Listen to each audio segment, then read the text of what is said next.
نکل کر بیان دے رہے ہیں، جگہ جگہ مسجد کے ائمہ بھی اور قوم کے رہنما بھی ہم کو بتا رہے ہیں کہ مسلمانوں کی حالت بہت خستہ ہے، مسلمانوں کے اوپر جگہ جگہ ظلم و ستم ہو رہا ہے۔ فلسطین کے اندر معصوم بچوں کو نشانہ بنایا جا رہا ہے، وہاں عورتوں کو بیوہ کیا جا رہا ہے، نوجوانوں کو کاٹا جا رہا ہے، خون کی ندیاں بہہ رہی ہیں، پوری امت مسلمہ خاموش ہے۔ پھر جب ہم کسی مضمون کے اوپر، مسلمانوں کے حالات کے اوپر جلسے ہوتے ہیں، میٹنگیں ہوتی ہیں، پھر جب ان میٹنگ سے فارغ ہوتے ہیں، وہ مقرر بیان کرنے والا جس نے اپنا حلق سکھا دیا اسلامی معاشرے کے اوپر بیان کرتے ہوئے، فلسطین کے معصوم بچوں کے خون بہانے کے اوپر بیان کرتے ہوئے، جب وہ اس میٹنگ سے فارغ ہوتے ہیں، جب کھانے کی طرف چلتے ہیں، جو پروگرام فلسطین کو بچانے کے لیے ہو رہا تھا، جو معصوم بچوں کے خون بہانے کے اوپر بیان کر رہے تھے، پھر اس کے بعد جب وہ بیان ختم ہوتا ہے، جب ناشتے کی طرف چلتے ہیں، جب کھانے کی طرف چلتے ہیں، تو پھر کیا دیکھتے ہیں اس ناشتے کے دسترخوان پر، اس کھانے کے دسترخوان پر اسی ظالم اسرائیل کی مشروبات رکھی ہوئی ہیں، اسی ظالم یہودی ایجنٹوں کی کمپنیوں کے پروڈکٹ انہیں دسترخوانوں پر پیے جا رہے ہیں۔ یہ کیسی شرم کی بات ہے، پروگرام فلسطین کے اوپر ہے،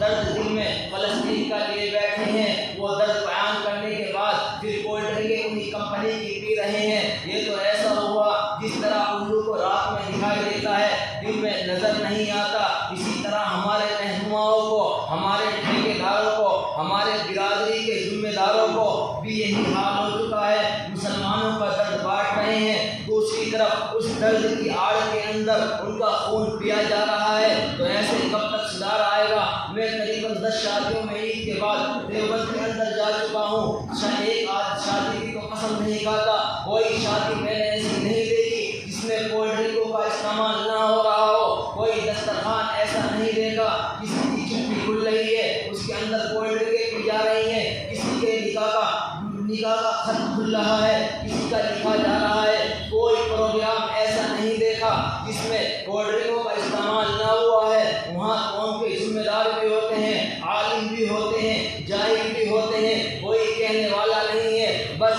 فلسطین کے لیے دعا کرو دعا کرو یہ کہتے پھرتے ہیں۔ یاد رکھنا اگر ہمارا کام صرف یہی رہ گیا کہ دعا کرنا تو ہمیں کوئی ہمارا پرسان حال نہیں ہوگا، جو خون وہاں بہایا جا رہا ہے وہ کل ہمارے ساتھ بھی ہونا ہے۔ لکھ کر رکھ لو، قدس کی تاریخ ہمارے سامنے ہے، فلسطین ہمارے سامنے ہے۔ آج سوال کرتے ہیں کہ جب محرم کے مہینے کے اندر شہزادہ رسول حضرت حسین کا قتل عام ہو رہا تھا، ان نبی کے نسلوں کو ختم کیا جا رہا تھا، حضرت حسین کو قتل کیا جا رہا تھا، معصوم بچوں کے اوپر گھوڑے دوڑائے جا رہے تھے، اس وقت تو عالمی اسلام میں مسلمانوں کی حکومت تھی، جو اس وقت تو مسلمانوں کی بہت بڑی حکومت تھی۔ اس سے کچھ سال پہلے ہی حضرت عمر جو 24 لاکھ مربع میل پر حکومت کر رہے تھے، کیا وہ حکومت اتنی جلدی ختم ہو گئی تھی؟ وہ حکومت ختم نہیں ہوئی تھی، حکومت باقی تھی، خلافت باقی تھی۔ جب جنگ چلی جو آج مسلمان کر رہا ہے،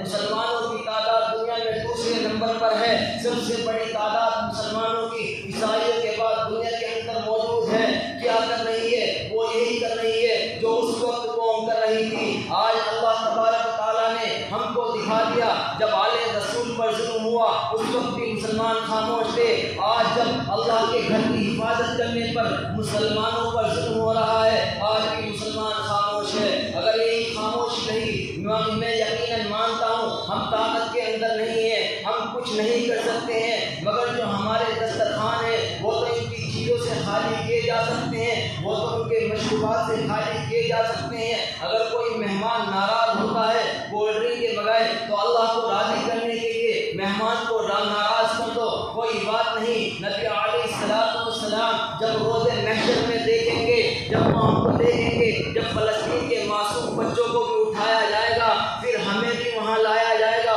اس وقت کیا جواب دو گے جب کہو گے کہ مہمان نہیں مان رہے تھے؟ حضرات یقین رکھنا اگر ہمارا ایمان ہے کہ مرنے کے بعد زندہ ہوں گے تو یہ بھی ایمان رکھو کہ مرنے کے بعد سب زندہ ہوں گے، تو اللہ ہم سے اس بارے میں سوال کرے گا۔ حضرات وقت اجازت نہیں دے رہا ہے، دعا کیجیے اللہ تبارک و تعالیٰ ہم سب کو فلسطین کے حق میں دعا کرنے کی توفیق عطا فرمائے، اور جو یہودیوں کا جو سامان ہے اس کا بائیکاٹ کرنے کی توفیق عطا فرمائے۔ وآخر دعوانا الحمدللہ۔